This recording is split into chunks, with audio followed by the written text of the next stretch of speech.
Dear viewers, हमारे दृष्टि PCS channel पर अब से हर रोज शाम 6 बजे राज्य विशेष करंट अफेयर्स देखना न भूलें। धन्यवाद।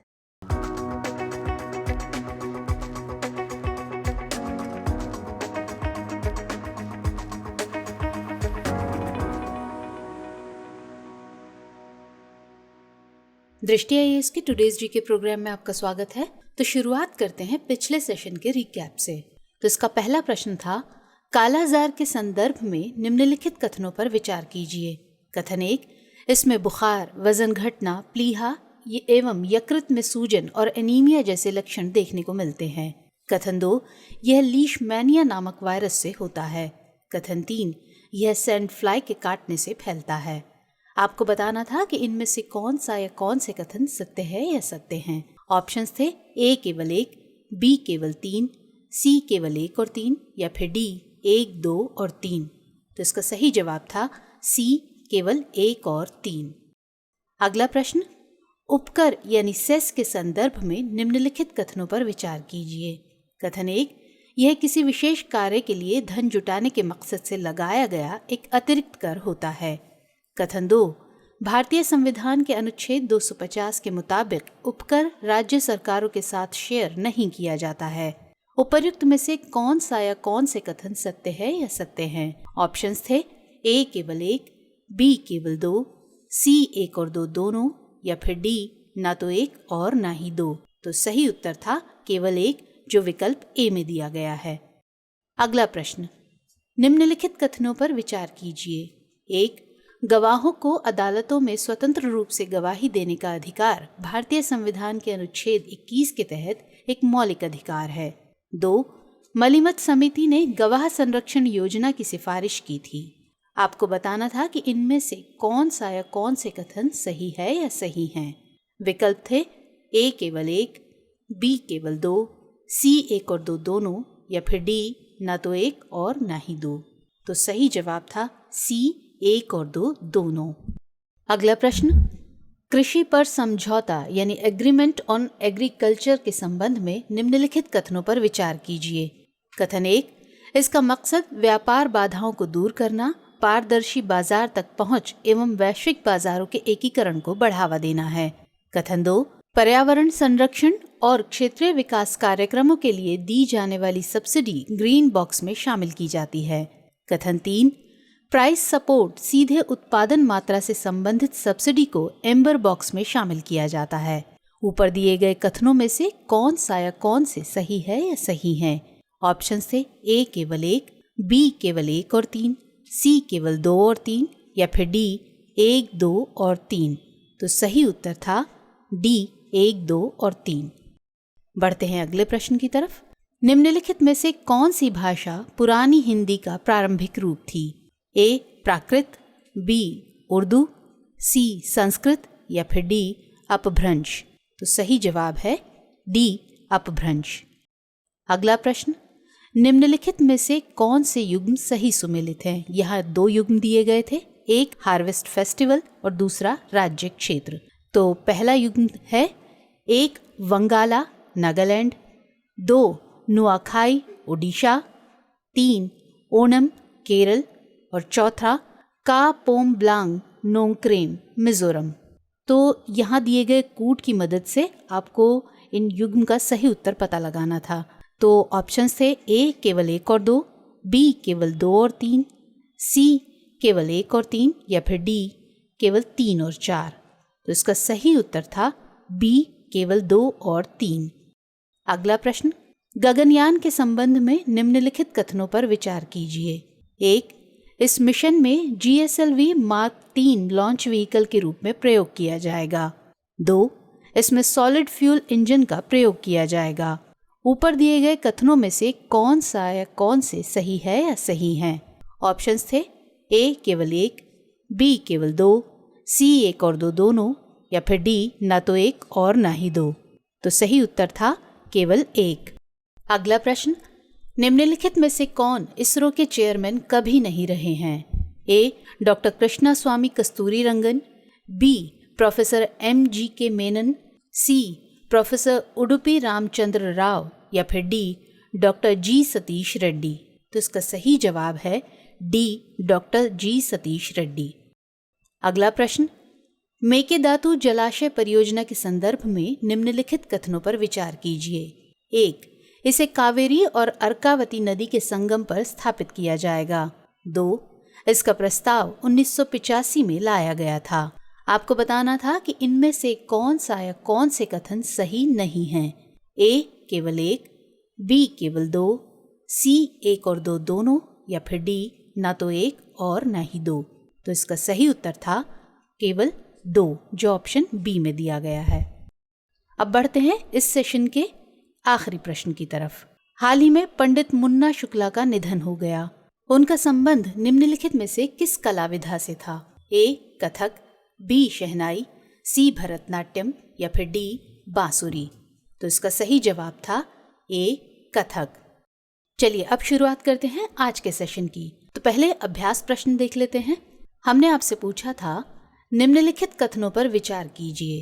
ए, श्रम एवं रोजगार मंत्रालय द्वारा पीरियोडिक लेबर फोर्स सर्वे किया जाता है। बी, सांख्यिकी एवं कार्यक्रम कार्यान्वयन मंत्रालय द्वारा तिमाही रोजगार सर्वेक्षण किया जाता है। आपको बताना था कि इनमें से कौन सा या कौन से कथन सही है या सही है। विकल्प थे ए केवल 1, बी केवल 2, सी 1 और 2 दोनों, या फिर डी ना तो 1 और ना ही 2। तो इसका सही जवाब था डी, ना तो 1 और ना ही 2। दरअसल NSO यानी राष्ट्रीय सांख्यिकी कार्यालय द्वारा पीरियोडिक लेबर फोर्स सर्वे किया जाता है, इसलिए कथन 1 गलत है। NSO सांख्यिकी एवं कार्यक्रम कार्यान्वयन मंत्रालय के अंतर्गत आता है। क्वार्टरली एम्प्लॉयमेंट सर्वे यानी तिमाही रोजगार सर्वेक्षण all India quarterly establishment based employment survey यानी AQEES का हिस्सा है।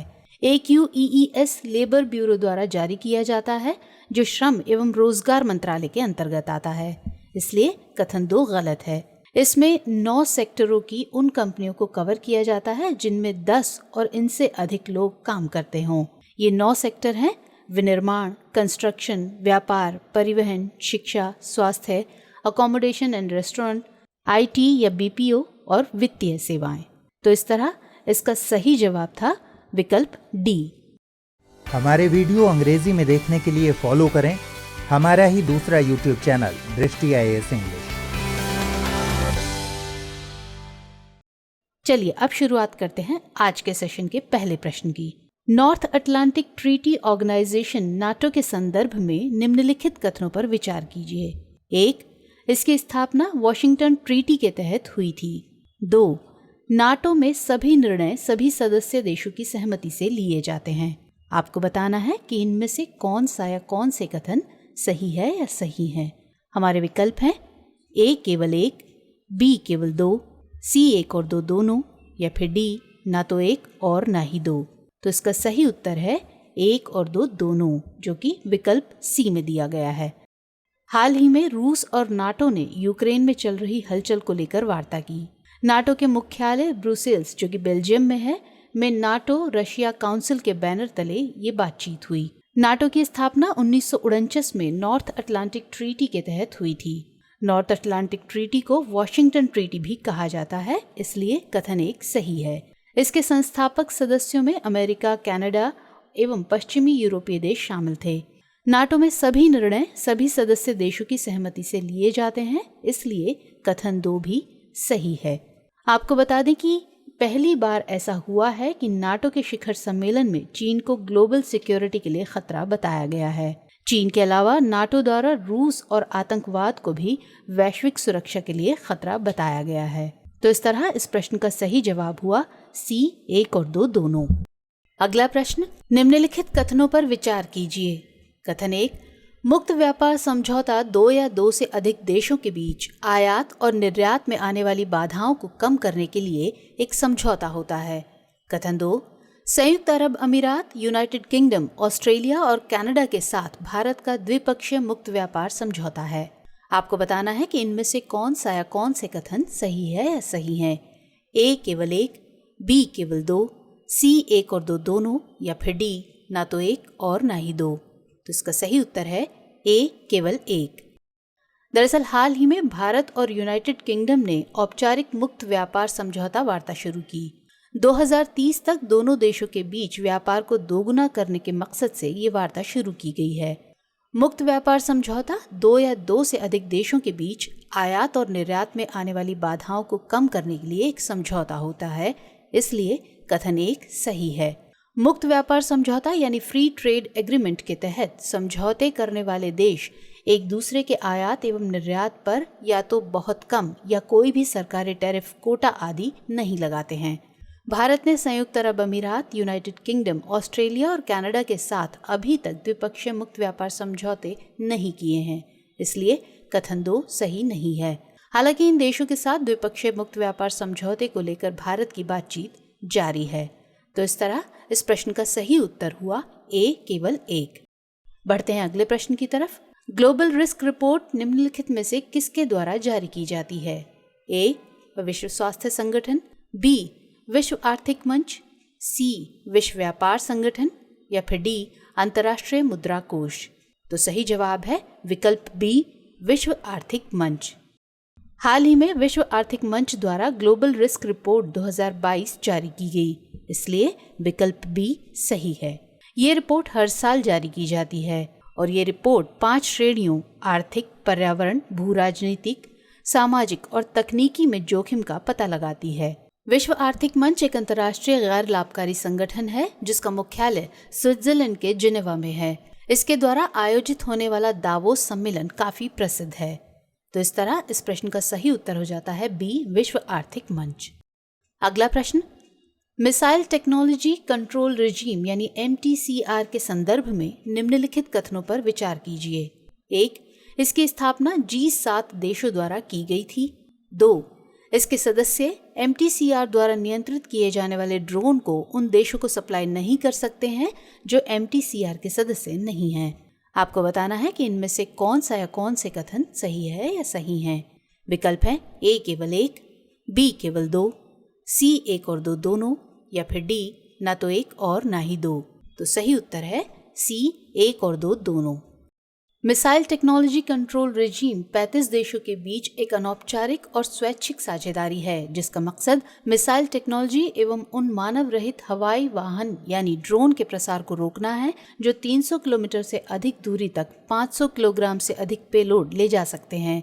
इसके सदस्य MTR द्वारा नियंत्रित किए जाने वाले ड्रोन को उन देशों को सप्लाई नहीं कर सकते हैं जो MTCR के सदस्य नहीं हैं, इसलिए कथन 2 सही है।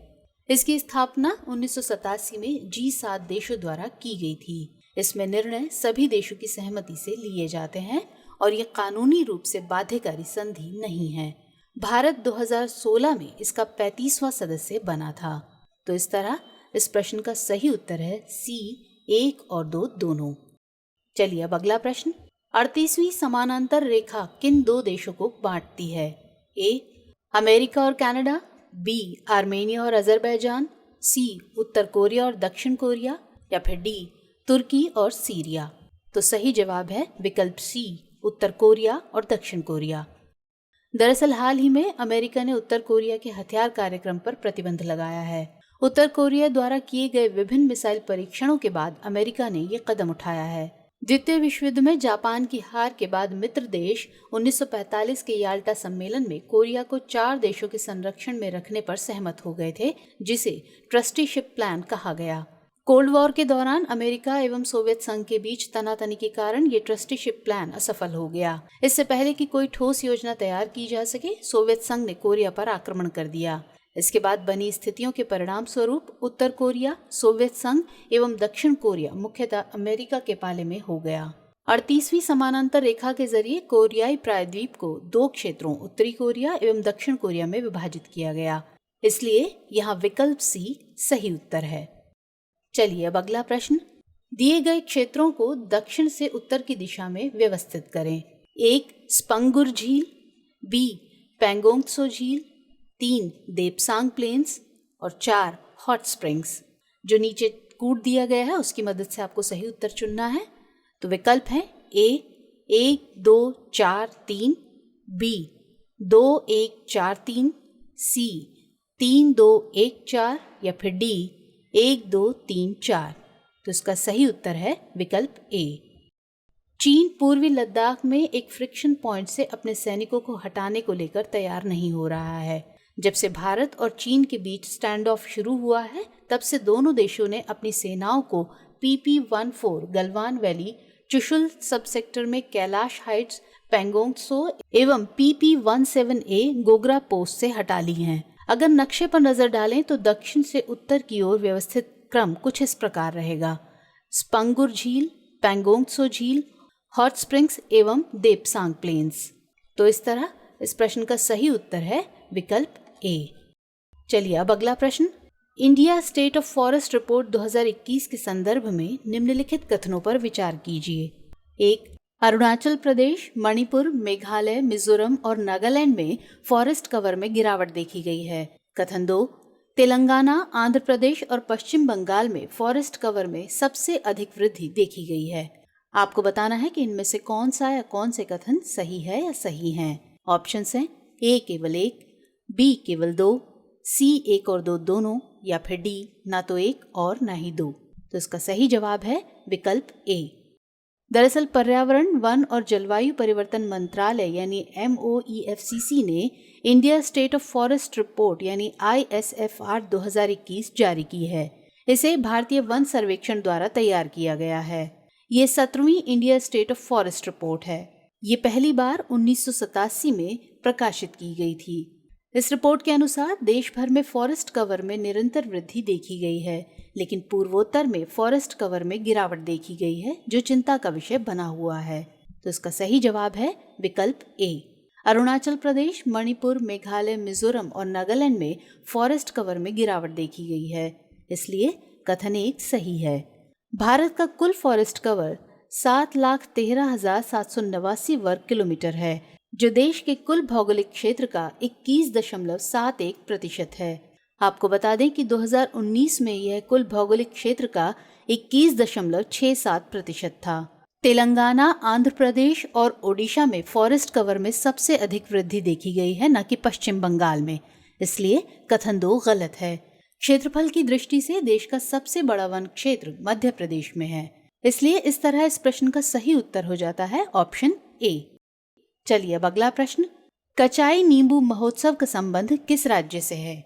ए महाराष्ट्र, बी मणिपुर, सी पश्चिम बंगाल या फिर डी केरल। तो सही उत्तर है मणिपुर, जो कि विकल्प बी में दिया गया है। 18वें कचाई नींबू महोत्सव का आयोजन मणिपुर के उखरुल जिले के कचाई गांव में किया जा रहा है। मणिपुर के कचाई नींबू को GI टैग प्राप्त है। ये नींबू कचाई गांव में व्यापक रूप से उगाया जाता है। इस अनोखे प्रकार के नींबू को बढ़ावा देने एवं किसानों को प्रोत्साहित करने के मकसद से इस महोत्सव का आयोजन हर साल किया जाता है। इसमें एस्कॉर्बिक अम्ल प्रचुर मात्रा में पाया जाता है। इस साल इस महोत्सव की थीम थी organic कचाई lemon for safe environment and rural transformation. तो इस तरह इस प्रश्न का सही उत्तर था बी मणिपुर। चलिए अगला प्रश्न। हाइपरसोनिक क्रूज मिसाइल के संबंध में निम्नलिखित कथनों पर विचार कीजिए। कथन 1, ये पृथ्वी की सतह के करीब जा सकता है एवं बहुत कम समय में लक्ष्य को मार सकता है।